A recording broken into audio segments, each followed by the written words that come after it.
बिस्मिल्लाहिर्रहमानिर्रहीम। अस्सलाम वालेकुम। प्यारे दोस्तों, कैसे हैं आप सब? उम्मीद है आप सब बिल्कुल खैरियत से होंगे। प्यारे दोस्तों, आज चाइना यूपीएस का एक फ़ॉल्ट आया है, वो मैं आपको चेक करवाना चाह रहा हूँ कि ये फ़ॉल्ट किस चीज़ का है और इसको किस तरीके से क्लियर किया जा सकता है। तो सबसे पहले इसका जो बोर्ड है इसे मैंने ओपन करके रख लिया है, तो मैं इसे ऑन करके आपको चेक करवाता हूँ कि ये मसला क्या कर रहा है। ये देखें, ये सेट हमारा ऑन हो चुका है और आउटपुट पे ये 234 वोल्ट दे रहा है। 233-34 वोल्ट जो है इसकी आउटपुट आ रही है। तो हम चेक करेंगे कि आउटपुट वोल्टेज इसके जो एक्चुअल हैं वो कितने हैं। ये देखें, मीटर पे आपको नज़र आ रहे हैं 194 वोल्ट ये आउट कर रहा है, लेकिन स्क्रीन पे ये 234 वोल्ट शो करवा रहा है। जनरली इस तरह होता है कि जब भी हमारा यूपीएस जो है वो आउटपुट के वोल्टेज कम करे तो उसकी रीज़न ये जो इसके FET है ना, IRF 740, इनकी ड्राइव की वजह से हो सकता है कि इनकी ड्राइव किसी की बंद हो या ड्राइव कम हो, तो उस वजह से ये आउटपुट वोल्टेज कम शो करवाएगा। लेकिन यह है कि उस सूरत में यहाँ पे स्क्रीन पे भी इसे कम वोल्ट शो करवाने चाहिए। अब ये स्क्रीन पे 234 वोल्ट शो करवा रहा है, लेकिन एक्चुअल में इसकी आउटपुट आ रही है 194 वोल्ट। इसका मतलब ये है कि जो 194 वोल्ट पे जब हमारा यूपीएस पहुँचता है तो इसके सिस्टम को ये सिग्नल जा रहा है कि जो आउटपुट के वोल्टेज हैं वो 234 स्टेबल हो चुके हैं। तो सिस्टम इस हिसाब से फिर जो चार्जिंग सेक्शन है उसकी ड्राइव निकालता है ताकि वो वोल्टेज को कंट्रोल कराए, और 194 वोल्ट पे वोल्टेज लॉक हो जाते हैं। तो बेसिकली ये फॉल्ट है क्या और किस सेक्शन का फॉल्ट है, ये आज हम देखेंगे। जो हमारा यूपीएस का चार्जिंग सेक्शन है, ये आप दोस्तों को पता होगा कि ये बैकअप मोड में इसकी जो आउटपुट के वोल्टेज हैं उसको कंट्रोल करवाने के लिए इस्तेमाल होता है, ताकि अगर लोड ज़्यादा हो और वोल्टेज ड्रॉप हो तो हमारा जो चार्जिंग सेक्शन है उसकी ड्राइव कम होती है और आगे जो आउटपुट के वोल्टेज हैं वो बढ़ जाते हैं। इसी तरह अगर आगे लोड कम हो और वोल्ट आउटपुट पे ज़्यादा होने लगे तो 235 वोल्ट तक जाके जो हमारा सिस्टम आईसी है वो चार्जिंग सेक्शन को, जो उसकी फीडबैक है, उसे थोड़ा सा बढ़ा देता है और उससे हमारे जो वोल्टेज हैं वो दोबारा से स्टेबल हो जाते हैं 235 तक।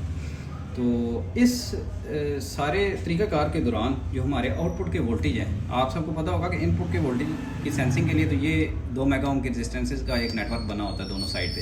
ये सेंस करवा के इनपुट के जो वोल्टेज हैं वो स्क्रीन पे भी शो करवाते हैं, सिस्टम को बताते हैं कि इतने वोल्ट इनपुट आ रहे हैं। हमारी आज की वीडियो का मौजू ये है कि अगर हम आउटपुट के वोल्टेज की बात करें तो वो कहाँ से सेंस होते हैं। तो ये मैं आपको दिखाता हूँ। ये हमारे यूपीएस का जो है ब्रिज लगा हुआ है, ठीक है।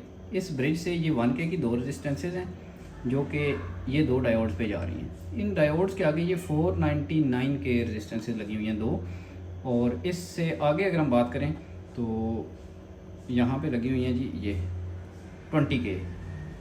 ये 20K की रेजिस्टेंसेज, ये 499 और ये 1K। ये रेजिस्टेंसेज का जो नेटवर्क है ये हमारे सिस्टम को बताता है कि आउटपुट पे इतने वोल्ट आ रहे हैं। तो इस हिसाब से सिस्टम जो है वो हमारे चार्जिंग आईसी की जो फीडबैक है उसके कंट्रोल करेगा और उसके मुताबिक हमारे जो आउटपुट के वोल्ट हैं वो एडजस्ट रहेंगे।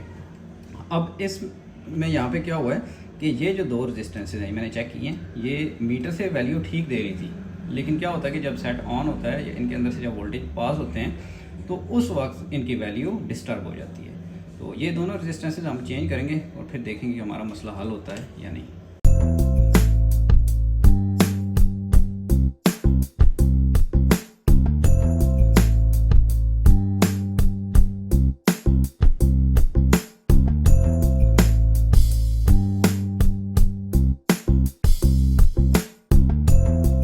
दोस्तों, मैंने इसकी जो रेजिस्टेंसेज हैं वो चेंज कर दिए हैं।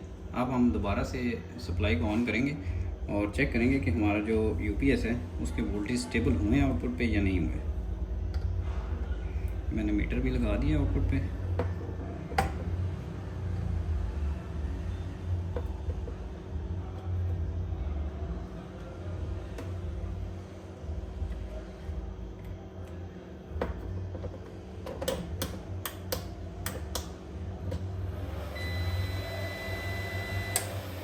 ये देखें माशाल्लाह, इस पर अभी 237 वोल्ट जो है आउटपुट स्क्रीन पे शो हो रहे हैं और मीटर पे भी आप देखें 236.5.6 जो है ये आ रहे हैं, यानी कि 237 वोल्ट की जो आउटपुट है हमारी वो बरकरार हो चुकी है। तो ये सिर्फ और सिर्फ इन रेजिस्टेंसेज की वैल्यू की वजह से प्रॉब्लम आ रहा था, इनकी वैल्यू डिस्टर्ब हो चुकी थी और ये जो हमारा यूपीएस है उसे 230-35 वोल्ट तक पहुंचने ही नहीं दे रही थी, बल्कि 194 वोल्ट पे ये सेंस करवा रही थी कि वोल्टेज जो हैं वो आउटपुट के बराबर हो चुके हैं। अब इससे क्या होता था कि जब भी आगे कोई लोड लगाते थे वोल्ट मज़ीद कम होते और फ़ैन वगैरह भी प्रॉपर नहीं चलते थे, और जो लाइटें थी वो भी ज़ाहिर है जब वोल्ट पूरे नहीं होंगे तो वो प्रॉपर नहीं जलेंगी। तो ये प्रॉब्लम हमारा क्लियर हो चुका है। प्यारे दोस्तों, वीडियो के बारे में अपनी कीमती राय का इजहार कमेंट सेक्शन में ज़रूर कीजिएगा। इसी तरह के मज़ीद वीडियोज़ देखने के लिए हमारे चैनल के साथ जुड़े रहिए। अगली वीडियो तक के लिए अल्लाह हाफ़िज़।